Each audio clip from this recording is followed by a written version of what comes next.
anak-anak kelas 6, di pertemuan sebelumnya kita sudah belajar tentang rangkaian listrik, siapa penemu listrik, dan apa pengaruh listrik bagi kehidupan kita ya.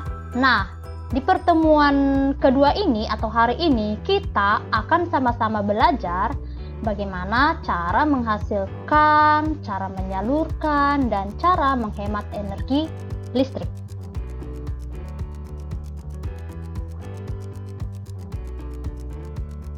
Oleh karena itu, sesuai dengan tujuan pembelajaran kita ya, ketika anak-anak menonton video ini, Ibu berharap ya anak-anak mampu untuk menjelaskan bagaimana cara menghasilkan, bagaimana cara menyalurkan, dan juga bagaimana cara menghemat energi listrik. Kita mulai dari yang pertama, cara menghasilkan energi listrik.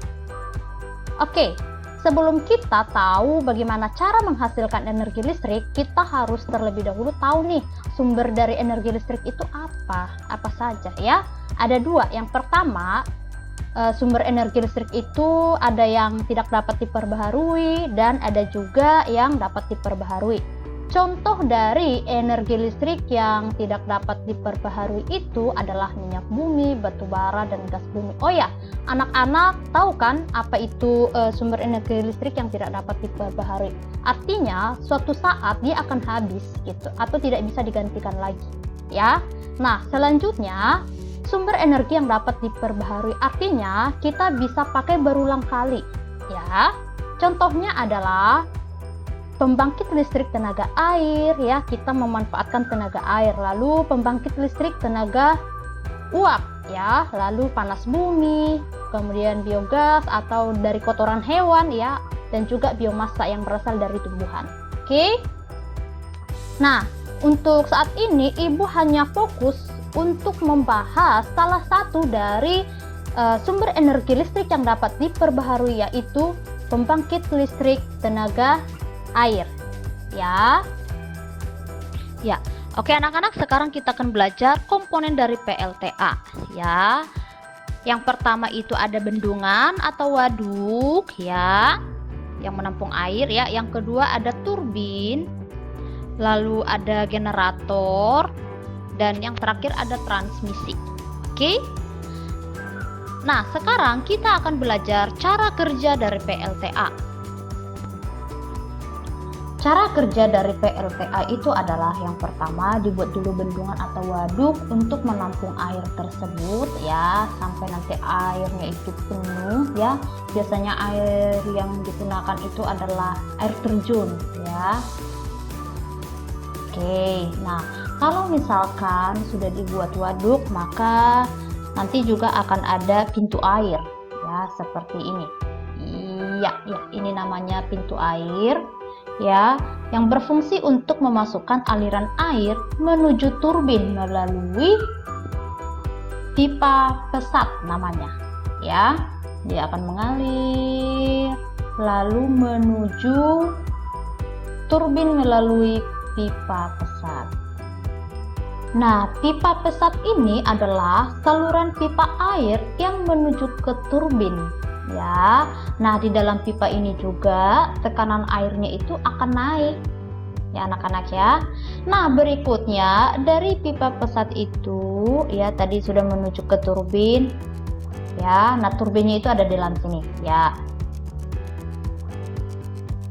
Nah, turbin ini berfungsi untuk mengubah energi potensial menjadi energi kinetik ya, dan gerakan kincir air pada turbin ya menggerakkan dinamo atau generator yang kemudian membangkitkan listrik ya. Nah, selanjutnya terjadi perubahan energi gerak menjadi energi listrik yang kemudian disalurkan ke rumah-rumah melalui proses transmisi listrik. Oke, jelas sampai di sini anak-anak?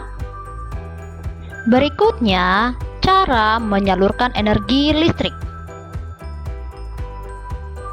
Oke, anak-anak, tadi kita sudah belajar bagaimana cara menghasilkan energi listrik. Nah, sekarang kita akan belajar bagaimana cara menyalurkan energi listrik, ya.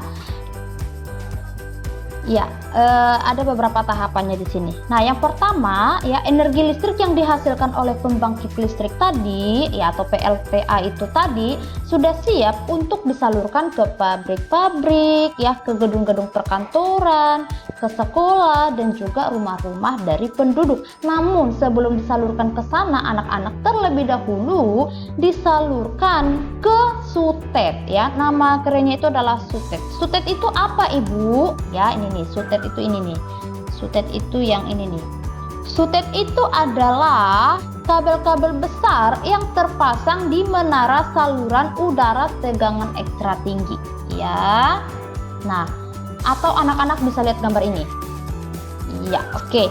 Nah, mengapa Ibu dimasukkan dulu ke sutet? Ya, karena energi listrik yang dari PLTA tadi itu tegangannya itu cukup tinggi, ya. Jadi kalau misalkan langsung disalurkan ke rumah-rumah penduduk, itu nanti akan berbahaya, ya. Jadi terlebih dahulu dimasukin ke sutet. Nah, setelah dimasukin ke sutet, berikutnya disalurkan kembali ke trafo, ya, atau transformator, ya. Ini gambarnya, ya, transformator, ya, anak-anak bisa lihatnya. Ini. Apa itu, Ibu, transformator? Transformator yaitu alat listrik yang berfungsi untuk menaikkan ataupun menurunkan tegangan, ya. Namun anak-anak pada tahap ini nih tegangannya itu tuh dinaikkan, ya. Mengapa Ibu dinaikkan? Karena akan disalurkan ke pabrik-pabrik, ya. Mengapa ke pabrik, Ibu? Karena pabrik itu membutuhkan lebih banyak energi, ya, membutuhkan lebih banyak tegangan listrik, ya, makanya lebih besar ditaruh ke sana. Nah, berikutnya, ya, tegangan yang tadi, ya, yang di trafo itu dikecilin lagi, ya, tegangannya itu dikecilin lagi nih. Ya, mengapa Ibu tegangannya dikecilin lagi, Ibu? Karena nantinya akan disalurkan ke perkantoran maupun rumah-rumah begitu, ya. Ya, trafonya itu di sini anak-anak, di sini, ya. Oke. Nah, dan kali ini, ya, seperti yang Ibu bilang tadi, tegangannya itu dikecilin, ya, diturunkan karena akan disalurkan ke rumah-rumah. Kalau tegangannya terlalu besar, memang kenapa, Ibu? Ya, kalau misalkan tegangannya terlalu besar, maka rumah itu akan meledak, ya, atau rumah yang ada di sekitar yang listrik itu tuh akan meledak gitu, ya. Ibaratnya nih anak-anak taruh air di gelas gitu, ya. Kalau terlalu penuh pasti airnya itu tumpah gitu. Sama seperti tegangan listrik juga. Kalau misalkan terlalu besar tegangannya, ya pasti rumah itu atau listrik itu tuh akan meledak. Jadi harus disesuaikan dengan kebutuhannya. Ya, kalau misalkan kebutuhannya terlalu besar, maka tegangannya dinaikkan. Tapi kalau kebutuhannya memang kecil, ya tegangannya diperkecil gitu, ya. Nah, kalau sudah sampai di sini tadi, ya tegangannya sudah dikecilin, maka yang terakhir adalah arus listrik itu tadi sudah bisa disalurkan ke rumah-rumah, ya, bisa ke rumah-rumah maupun perkantoran. Oke, anak-anak, sampai di sini paham? Iya. Yang terakhir, cara menghemat energi listrik. Ada beberapa cara yang bisa kita lakukan. Yang pertama, matikan lampu jika sudah selesai kita gunakan, ya, jangan dikasih nyala terus lampunya. Oke. Lalu yang kedua, gunakan lampu yang hemat listrik, ya. Lalu yang ketiga, gunakan listrik seperlunya. Misalkan kalau anak-anak sedang bermain games di handphone, berarti anak-anak tidak perlu menyalakan televisi atau sebaliknya, ya. Oke anak-anak, sampai di sini pembelajaran kita mengenai cara menghasilkan, menyalurkan, dan menghemat energi listrik. Semoga bermanfaat pembelajaran ini dan anak-anak boleh memahaminya dengan baik. Nah, setelah ini anak-anak, kalian akan melakukan formatif 2 IPA. Jadi, tolong dikerjakan dengan sungguh-sungguh ya. Semangat!